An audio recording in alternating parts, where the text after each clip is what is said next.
Okay, right after the third Diamond and Pearl battle, have another one here, pick new numbers, and another roulette, and off we go. Start with Crystal Man, which is a pretty decent lead. I can maybe set up spikes, except this thing is out here, which can easily pack Stone Edge. Not really predicting him to go for Dynamic Punch right off the bat, but I do have Gregor, which is nice, I guess. He can at least take hits. He's not, I don't think I have Toxic Spikes, but I do have regular spikes, so I guess that's not too terrible. He does Encore, which is funny, because, you know, I could have got 2 layers of spikes up there, as I would have been locked into Encore. But anyway, now I predict Dynamic Punch, and go back into Crystal Man. So I'm just switching back and forth. I think I actually switch right back, too, here. Yeah, I do. I'm just playing musical Pokemon, going right... I haven't even made a move yet. I've just switch. But he does use Stone Edge. Finally, he makes a move. After he subbed up, and that's pretty bad for me. Can't believe I said that, but I did. It's bad for me, because it is. And then Brine doesn't break the sub, because it's not powerful enough, and this thing doesn't have enough special attack and stuff, so that's rather annoying. But I want that sub broken, so I think I go for it again. Or maybe an Icy Wind. What do I go for? I think I go for Brine, because I need that sub gone, so something else can come in and not be bad. Oh, no, I rest. Why did I rest? I guess I just wanted my health back, so I could do whatever. And he's Stone Edged because he's trying to not waste Dynamic Punch PP because that's right. Pressure, that's right, pressure. I forgot about that. So yeah, Suicune has pressure obviously, so I'm trying to stall out his low PP move. So that's what I'm trying to do here, and that ends up to force him to switch. So that was actually a really nice play on my part by resting. That's why I rested. That's right. Okay. So unfortunately, rest does not heal confusion, which bugs me the heck. But But anyway, it does. It bothers me. And then comes Buster Rod G. The seal there was supposed to be like a Nimbus Cloud, you know, like a Goku and whatnot, but you couldn't really see it that well. But I guess that's about the position where it should have been. But I sent him in because I predicted Nasty Plot, and it did indeed Nasty Plot.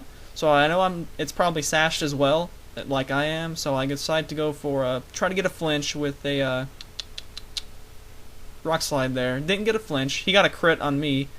But the other reason I went for Rock Slide is so that I wouldn't knock him into Salac Berry range, and actually that was sort of unintended, but that is in fact what happened, so that's nice. He doesn't have a Salac. Wait, I was freaking Sash. Well, either way, Rock Slide was a good move, whether he was Salac or whether he was Sash, because I don't think Close Combat would have won it KO'd. It may have, but anyway.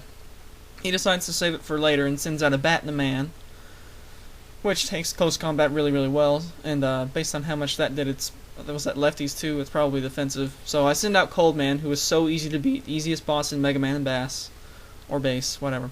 And he Earthquakes, which doesn't deal too much, so cool. And I'm assuming this one is pretty defensive since it's got leftovers, and that didn't deal too much at all to Cold Man. I'm pretty content to set up spikes at this point. I got 2 guys who can set up spikes and 1 guy who can spin block, so I guess that's alright. Let's see. I don't really want to stay and take a T-Bolt, as I know that Cold Man is a pretty good answer to Gliscor. He does have Ice Shard, although that's not... Well, I guess that would get in front of Roost. But I either predict Spin or whatever. And either way, Crystal Man I think is the least useful guy on my team. I doubt that I'm faster here. I think maybe... Or wait... I want to think, is Frostlass 110? Anyway, I was predicting to be slower and die anyway, so I was perfectly fine with that. And Starwave finishes me off with Thunderbolts. And out comes Woodman, because, you know, the Leaf Shield beats Airman, so that's what's the story behind that seal, in case you didn't get it. If you only have the Leaf Shield, you could be able to beat Airman. But I go for Sucker Punch, and he actually does attack. And he just goes for Thunderbolt, because I guess he wants to be nice. And Woodman is able to live a Thunderbolt. Definitely would not have lived a Surf. So, I don't, you know, at the time, I guess I should have been thinking, I wonder if he's Spexed. But, anyway, I predicted him to do something else, and thus used Woodhammer, possibly Switch. And didn't deal exactly too much there with it, but anyway. He taunts me. I don't know why. There's no offensive move, or there's no non-offensive moves on this guy. And I just get to blow up in his face, and I forget if I put on a different held item. I know this guy normally carries Quick Claw because he's kind of lulls anyway, so but it didn't happen there. But he taunted anyway, so I got to explode in his face, and that was a pretty nice use of my tree. So go bang on your chest, Woodman. You did a pretty nice job. I predict Starwy to come back in on the free drop, and so I send in Mega Man with Shadow Sneak, and that is in fact exactly what happened. So I'm so glad I called that one right. Throughout this match, I was able to free drop in Mega Man at the perfect time when it was a blind switch. And also because of that, there's going to be several points in this battle where there's an empty battlefield. And you know what that means, guys. It's probably going to be an empty battlefield thumbnail, so I'll have to see if that is indeed the case. I predict him to either set up or go for damage. That's kind of obvious. I don't know why I said that. But anyway, I want to set up too. Thankfully, no para, and I'm able to get a Shadow Sneak Swords Danced up on him, and that will take him out. Also, no paralysis from Static. Yay! And out comes another Gliscor, which is hilarious because I already killed one of these things. So this is going to be a different one. Species Clause obviously is void in Roulette.